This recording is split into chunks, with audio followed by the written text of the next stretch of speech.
Okay, let's unpack this. Imagine a tranquil spring day in Fuzhou, Right. and you've got the Grand Fortune Prestige Escort House. Huge place, right? Two massive, like 20-foot flagpoles flying these A banners. lion in the house name. Yeah. Symbols of strength, stability. Exactly. And there's Lin Pingji, the young master. He's 18, a bit cocky, maybe. Full of youthful confidence, definitely. He's setting off on this hunting trip on his amazing white horse Snowdragon. Seems idyllic. Like this is a solid, established family in the martial world. Yeah, it looks like the peak of success. But that piece, it's about to just shatter violently within hours. Welcome to the deep dive, everyone. This is where we take your sources, your notes, all that research, and we dig in to find the real nuggets of insight. And today, yeah, we are diving deep into, well, a really thrilling and frankly brutal story of martial arts, family secrets, and betrayal using these excerpts from The Evil Resisting Sword Art. Our mission today really is to figure out how just one impulsive move can completely unravel generations of, hard-won status. And how a hidden enemy can use a family's biggest strength against them. It's about understanding how your most guarded secret can become the very thing that destroys you. We're going to see how one seemingly small fight becomes the trigger for this huge planned attack on a family's whole identity. So let's set that scene properly. The escort house, it's not just big, it's sprawling. A real statement of power in Fuzhou.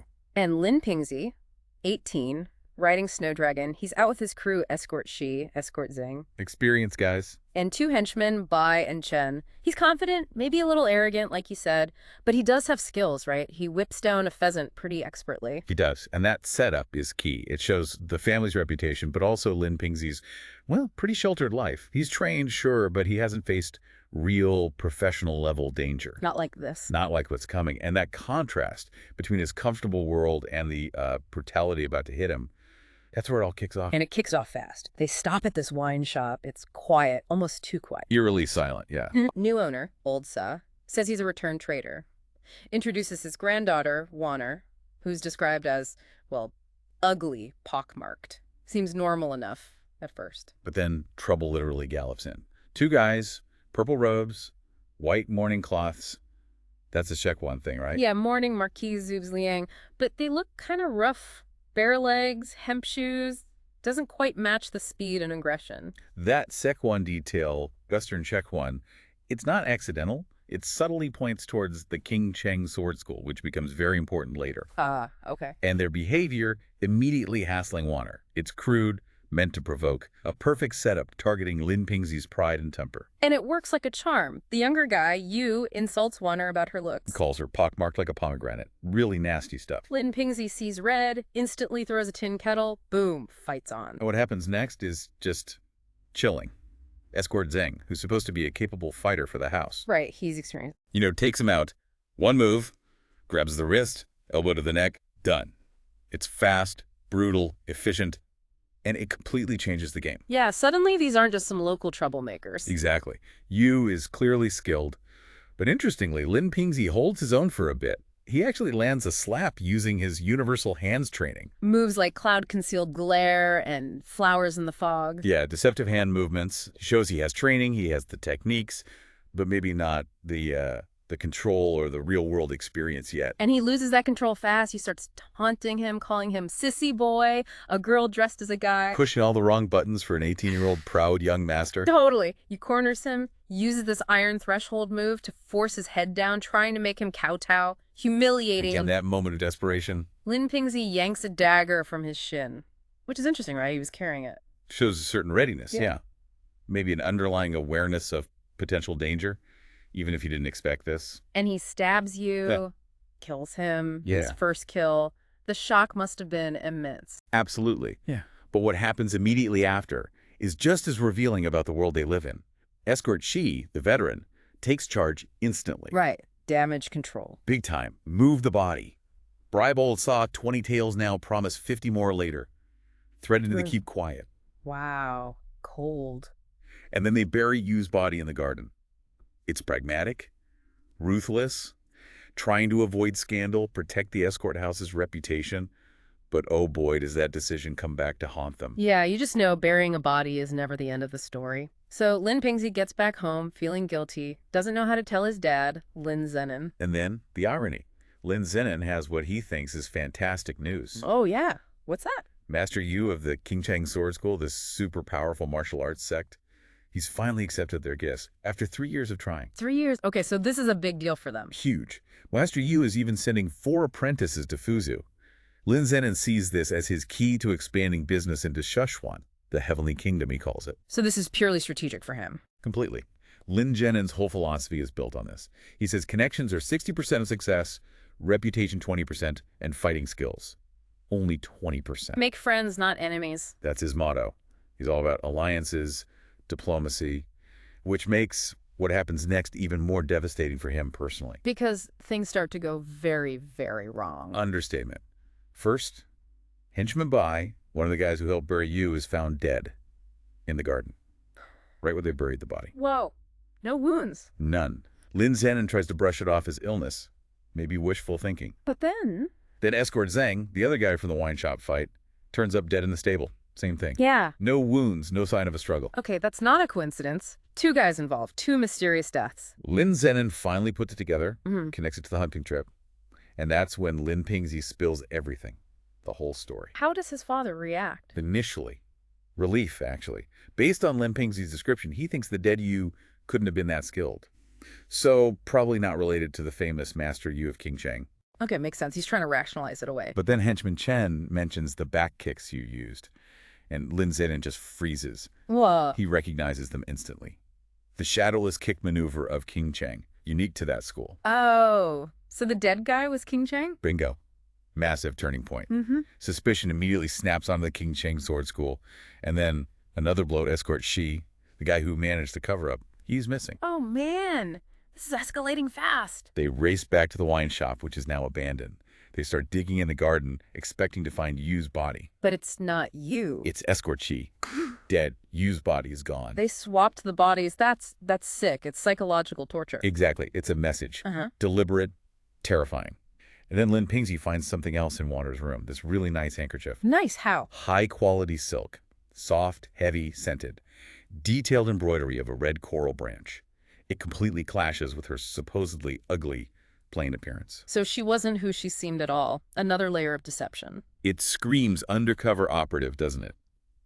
The other escorts, Kui and Ji, they immediately suspect Old Sa and Waner were in on it. Maybe even killed Shi and Zhang. But wait, didn't you harass Wanner? That complicates things. It does. Maybe it was part of the act. Lin Zenon connects the dots, though. Old Sa, Waner. They probably came there specifically for the Lin family. And then Lin Pingxi has this horrible realization. Yeah. The 4 apprentices Master Yu sent. What if they were Yu, the guy he killed? Jia, the one who escaped. Old Sa and Waner. Oh my god. That fits perfectly. But it leaves Lin Zenon with this terrifying question just hanging there. Why? Why would Qingcheng attack them? They'd been trying to build ties. And they don't have to wait long for things to get even clearer. And way worse, they get back to the escort house. And it's been desecrated. The huge flagpoles cut down, smoothly sliced right through that. Takes incredible skill. Not just snapped, but sliced. Shows mastery. And the banners. The lion banner, its eyes are cut out. The other banner, Fortune Prestige Escort House. The word prestige is gone. Oof. That's personal. Stripping away their reputation, literally. Madame Wang, Lin Zenon's wife. She's from a powerful martial family herself, the Golden Blade Wangs. She is furious. This is a public humiliation.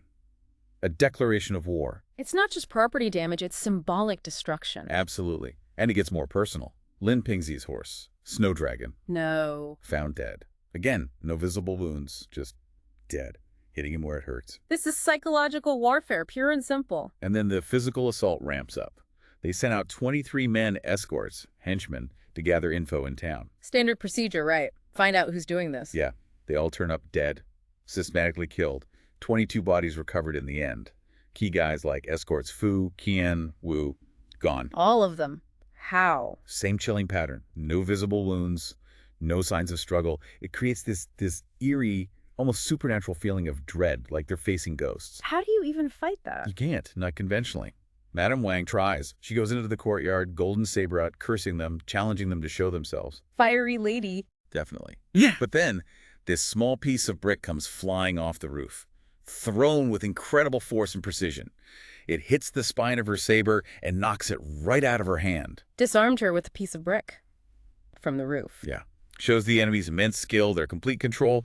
They could kill her easily, but they're choosing not to. They're playing with them, going with them. This is terrifying. So what does Lin Zenon do? He must be desperate. He is. He realizes they're completely outmatched. So he comes up with this plan. Host Madame Wang's 40th birthday party. A party now? As a cover. Invite powerful friends, martial arts masters, get help without openly admitting they're under siege and ruining their reputation. It's clever in a desperate way. Try to maintain appearances even now, but the enemy doesn't let up, do they? Not for a second. They draw this line of blood on the street right outside the main gate. The line of blood. Yeah, and written in blood next to it. Cross the line and die. That's chilling. And it's not an idle threat. Lin Fu, an old servant sent to buy coffins. They need a lot of coffins. Now he crosses the line. And he dies instantly. Instantly. Then 3 more escorts try to go out for coffins and monks. They die too. One escort die, makes it back just long enough to confirm the others are dead, then he dies himself. They're trapped, completely besieged by an unseen enemy. But here, Lin Pingzi does something unexpected, brave, maybe reckless. Why? He crosses the line, that bloodline, not once, but twice, to drag back the bodies of the 2 escorts who died right there. Wow. In the face of that terror, that takes guts. It really does. Shows a flash of defiance. But the enemy's message is clear. Yeah. We control everything. They even kill Mr. Hua, the cook. The cook, a non-combatant. Yep. Killed outside the back door. It breaks all the unwritten rules of Jianghu, the martial world. It signals total annihilation. No one is safe. Lin Zenon genuinely fears they're all going to be massacred. They have to know how these people are dying, though. No wounds. It's too strange. Lin Zenon needs to know, too. He secretly does an autopsy on escort Huo, one of the guys killed trying to flee earlier. And what does he find? Huo's heart was crushed, pulverized. Crushed from the inside. Seems like it. And Lin Zenon recognizes it immediately. The heart-crushing palm technique of the King Cheng sword school. Ah, the Yeah. final confirmation. It is King Cheng, and they have masters capable of this. Exactly. It's the ultimate aha moment, but it's horrifying. He realizes they're not just being killed, they're being played with. This first-class King Cheng master is deliberately drawing it out, tormenting them, wanting them frightened to death. Psychological torture until the very end, so escape is the only option left. It seems like it. Madame Wang suggests fleeing to her family in Luoyang. The Golden Blade Wangs are powerful. They could offer protection. Lin Zenon agrees. He does. They have Yeah. to hide, regroup. But Lin Pingzi, he's still young. He starts trying to pack all his treasured belongings, Still attached to his old life. understandably. But his father gives him a harsh lesson. The less you carry, the easier it is to move about when you fight. Travel light. Survival mode. Makes sense. So how do they plan to get out? The place is surrounded. Lin Zenon comes up with a really smart plan, actually. Deception. Okay. At dawn, they dismiss over 100 escorts and henchmen. Tell them the house is haunted, they should go to other branches. These guys rush out the north gate. Creating a diversion. Exactly. Hmm. While that's happening, Lin Zenon, Madame Wang, and Lin Pingzi disguise themselves. Smelly, dirty clothes like the lowest servants. Total contrast to their usual status. And Lin Zenon's secret plan. They're not going north. He expects an ambush there. They're heading south. Clever move. But Lin Pingzi doesn't like it. Not at all. He's still furious. He wants to fight at the north gate, vent their anger on these monsters. He argues passionately. Wants revenge. Yeah, but Lin Zenon shuts him down. It's too reckless. Survival first. So they sneak out south. Do they make it? They get away from the house, travel southwest to a town called Nanyu. They stop at this isolated restaurant, hoping for a break, maybe. Let me guess. It's not good news. You guessed it. They find the waiter and a woman inside, dead. The enemy track them. There's no escape. They knew they were going south. Or they covered all routes. They like it. The confrontation is unavoidable now. Lin Zenon and Lin Pingzi step outside, openly challenge the Friends of the King Cheng Sword School. Calling them out. And then laughter from the woods. Yu Rinhao appears, confirms his name. Yu confirms he's one of the 4 aces of King Cheng. Okay, so this is him. The guy who fought Lin Pingji at the wine shop. The one whose companion escaped. No, wait. Let me check the source. Yu Rinhao is a different Yu. He's one of the 4 aces. The one Lin Pingji killed was likely related, but maybe lower ranked. Or perhaps Yu Renhao is lying or using the name Confusion. The sources can be tricky here, but this Yu Renhao is definitely high-level Qingcheng. Got it. So a top guy shows up, what happens? Lin Pingzi, maybe still fueled by that earlier anger, attacks immediately. Attacks straight to the heart. Using his family's art. Yes. But Yu Renhao, he just flicks his finger, disarms Lin Pingzi, knocks him down, and then he says it, the ultimate insult. The evil resisting sword art is mediocre. Ouch. Right to the core of their family pride. Crushing. Lin Zenon tries diplomacy again, even now. Praises Master Yu, asks how they offended Qingcheng, tries to argue the dead Yu couldn't have been that important. Still trying to talk his way out. But then Fang Renzi steps out. Small head, folding fan, and he just starts spewing these insane lies. Lies? Like what? Claims Lin Pingzi ambushed the dead Yu, poisoned his wine, shot him with 17 different kinds of toxic projectiles. Pure fabrication. Accusing Lin Pingzi of being treacherous, cowardly. Just completely rewriting what happened, gaslighting them. Totally. Lin Pingzi is furious, calls them rascals who lie through their teeth. Can't blame him. Fang Renzi just slaps him. Hard. Across the face. Oh, that's it. Madame Wine must explode. She does. She attacks Fang Renzi. Lin Zenon fights Yu Renhao. And Lin Zenon notices something odd again. Yu Renhao's sword skills seem just average, which is confusing, given the heart-crushing palm mastery. So the skills don't seem to match up consistently. Weird. Very weird. But before they can figure it out, the trap springs shut. Jia, the guy who did escape from Fuzhou, reappears. The other Szechuan man from the wine shop. That's him. He sweeps Lin Pingzi's legs, holds a dagger to his heart. Meanwhile, Fang Renzi takes down Madame Wang. They seal both their pressure points.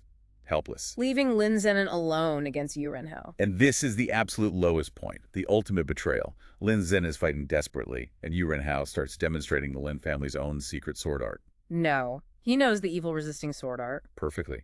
He performs moves like keep away the evils, eye-picking Zanku, swallow flying through the willow tree, core techniques, secret technique. How is that possible? Lin Zenon is just horrified, absolutely broken. He drops his sword. He's forced to kneel. They seal his pressure points too. It's over. Their greatest strength, their secret weapon, turned against them. They stole their family's legacy and used it to destroy them. Precisely. And the villains aren't done twisting the knife.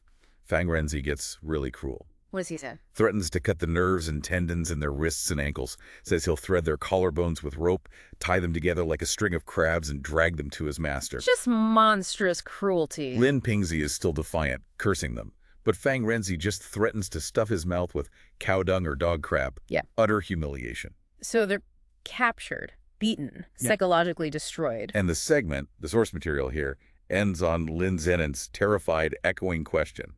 How the hell did the Qingcheng Sword School learn the Lin family's evil-resisting sword art? Wow. What a cliffhanger. So that's where we leave them, captured, devastated, and facing this core mystery. Their family secret, the evil-resisting sword art, somehow stolen and used to bring them down. It's such a powerful illustration, isn't it?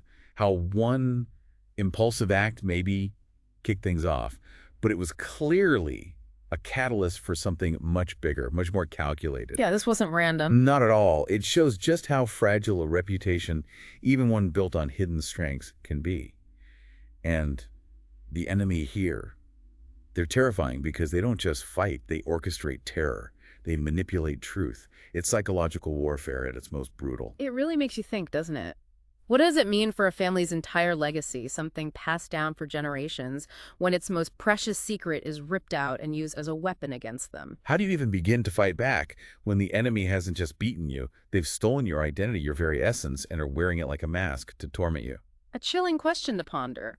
What do you do when the rules are rewritten and your own strength becomes your biggest vulnerability?